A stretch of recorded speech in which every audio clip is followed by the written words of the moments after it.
Yo, know y'all missed the clap. Mr. Drake continued to embarrass himself. Oh man, what this man did today, dog. What did y'all Lord and Savior did today? So the last couple of weeks have been tough for both Drake and his fans. After he decided to officially wave the white flag in his beef against Kendrick Lamar, he has still been somewhat active. First, but y'all still say he won, even though he waved the white flag. I'm just saying. People saw him out in the Turks partying, which is hilarious considering this line from Meet the Grams. Of course, he also had the Twitter Riddler and his cryptic messages that he shared, along with some of Drake's belongings he allegedly possessed. And yes, I know the journalist Christopher Alvarez now claims that Drake did no wrong that night, but the more I think about it, the stranger it sounds for Drake to want to hang out with this guy of all people at 3 a.m. in his hotel room, where Christopher claims that Drake played him some unheard beats. Not even songs, just beats. Which Drake doesn't even make beats. I don't know, the story is just not adding up to me. Regardless, in an attempt to pop back out and silence the critics, Drake did come back with a feature on Sexy Red's new album, specifically on the song You My Everything. And I have to say, in listening to her part of the song, I think Miss Red might have damaged my brain permanently. I mean, her performance here is just straight up garbage.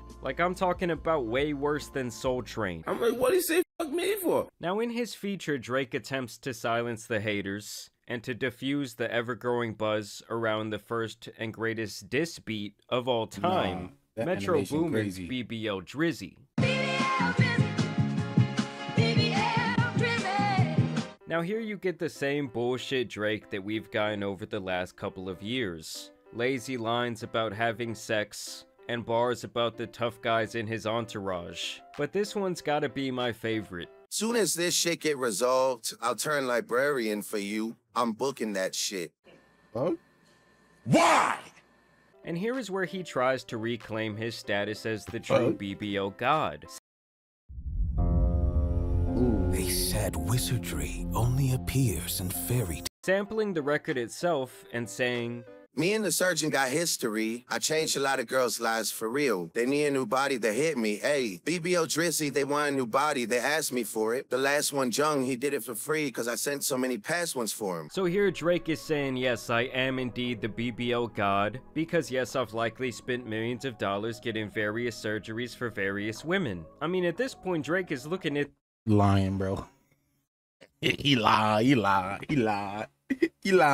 these chicks like Build-A-Bitch, apparently. In this way, I guess Drake tries to divert the joke on himself into a W. All I know is that stupid BBL Drizzy hook has lived rent-free in my head for weeks. For real, and the bro. fact that people were dissing him in 1,000 different languages was just hilarious.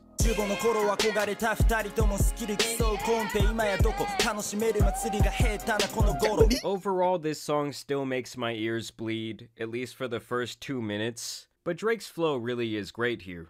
I do have to admit though, I find it hilarious that he keeps fulfilling prophecy after prophecy. When I see you stand by Sexy Red, I believe you see two bad bitches. Even the biggest Drake nut gargler has to admit that the optics of this are hilarious. Now more recently, a ghost from Drake's past has revealed its ugly head once again. Or should I say Ghost Riders?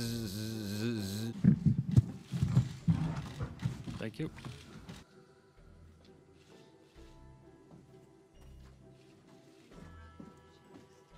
Back in 2015, Drake would famously destroy the then very respected Meek Mill in a rap battle. He took down the dude from the streets who was known for getting hyped on the mic, releasing Charged Up and then the hit record back to back in the matter of a week.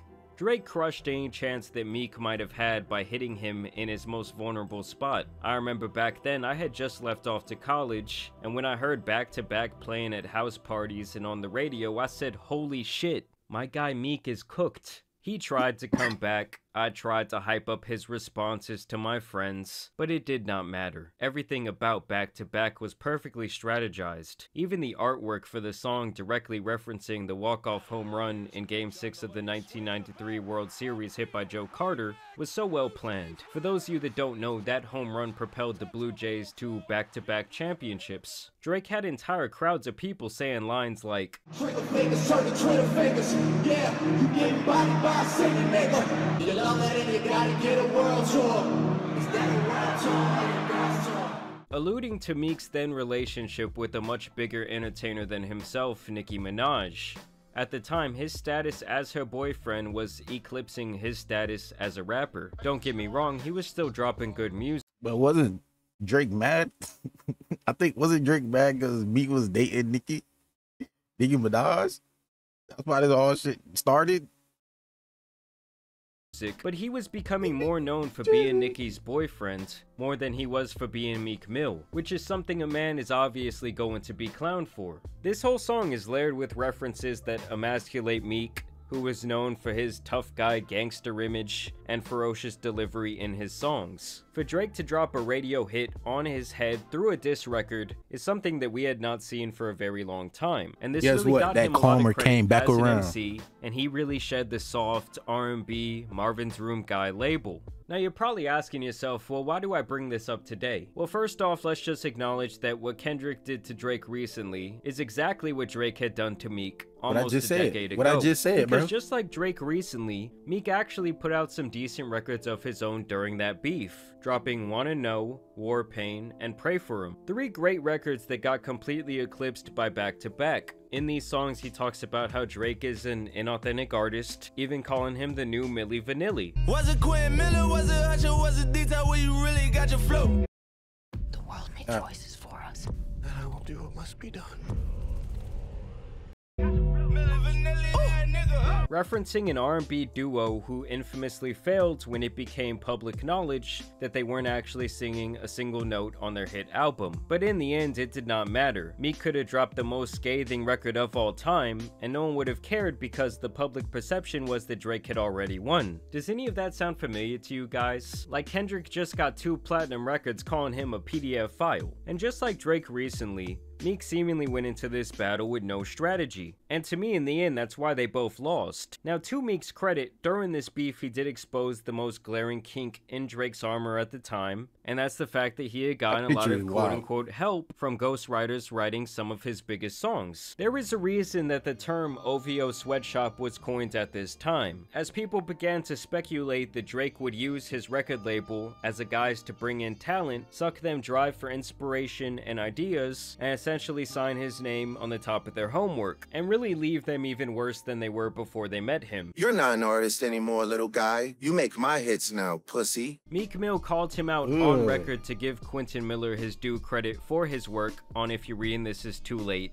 I just wanna know if you ain't right there running through the 6 shit. Tell us who the folks Quinn running through the 6 with. And even tweeted out, "Stop comparing Drake to me too. He don't write his own raps. That's why he ain't tweet my album, because we found out." Following this beef, reference tracks to several Drake songs would be released. People were shocked as they heard Quentin rap melodies and choruses from songs like Rico, 10 Bands, Started From the Bottom, and Know Yourself. Oh, money, new women gotta keep it bouncing. Other reference tracks would be released from Party Next Door for the songs Company, Legend, and You With Me. Man, imagine this is your dream, to write for a massive artist like Drake, and in the end you don't even get paid for your contribution. I never got a publishing check off of any Drake songs. Regardless, the ghostwriter allegations had cooled off for a very long time after this. Drake of course went on to drop a ton of hits and several albums. But now the ghosts of the past are seemingly back, as the reference tracks have leaked for Mob Ties, Ratchet Happy Birthday, and Jumbotron Shit Poppin'. Specifically, I do want to hone in on Mob Ties here because, well, Ratchet Happy Birthday fucking sucks. And Mob Ties by many is considered to be a classic Drake song, as many felt it was a response to Pusha T. Just listen to how his biggest fans feel about it. But I did hear about that maybe he got some help on Mob Ties. And I ain't gonna lie, Mob Ties was a song that I felt that was Drake with his back against the wall. And I was like, yo, Drake here, right? It felt away. I love the song. Yeah, like that, I would be like, that would hurt my heart. What's one of our favorite songs, Mavi, now? Sick of these niggas. Oh, my God. I didn't have mob ties. Oh, I'm sick of these them. niggas. Oh, hide some help. Yeah. Get rid of these niggas. But now we're finding out that an artist named Vori is allegedly the man behind Mob Ties. The flow, the cadence, everything is mapped out on this reference track. Sick of these niggas, hey. Sick of these bitches. Hire shooter.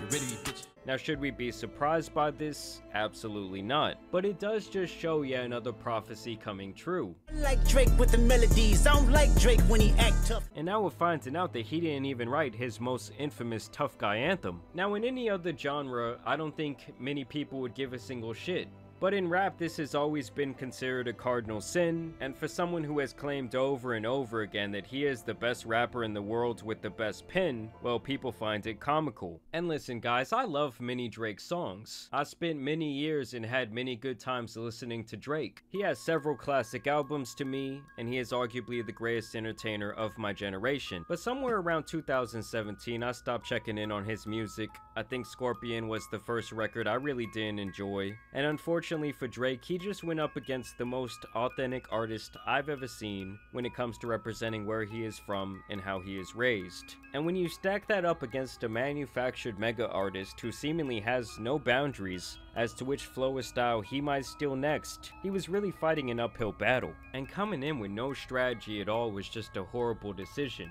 Horrible. Like, he went from begging Kendrick to drop to saying, oh well, that was just a fun little sparring session. Like, he got cooked to the point that almost a month later, Drake's biggest fanboys are still scrambling and crying over this massive L. And Jesus Christ, is it beyond easy to trigger them at this point. But y'all let me know what you guys think about this whole situation down below. Super easy for the triggers. I also want to thank you guys for watching today's video, dropping a like and subscribing. You're welcome. As you guys know, it's been your boy, the Tan Superman, and some other rap scandals out here need to be covered, so I'm out. Hey, man, it's...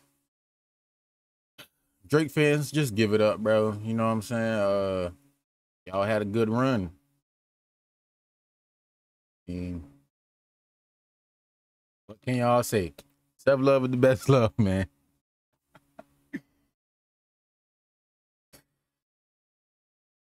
Damn, I'm ready for summer, dog.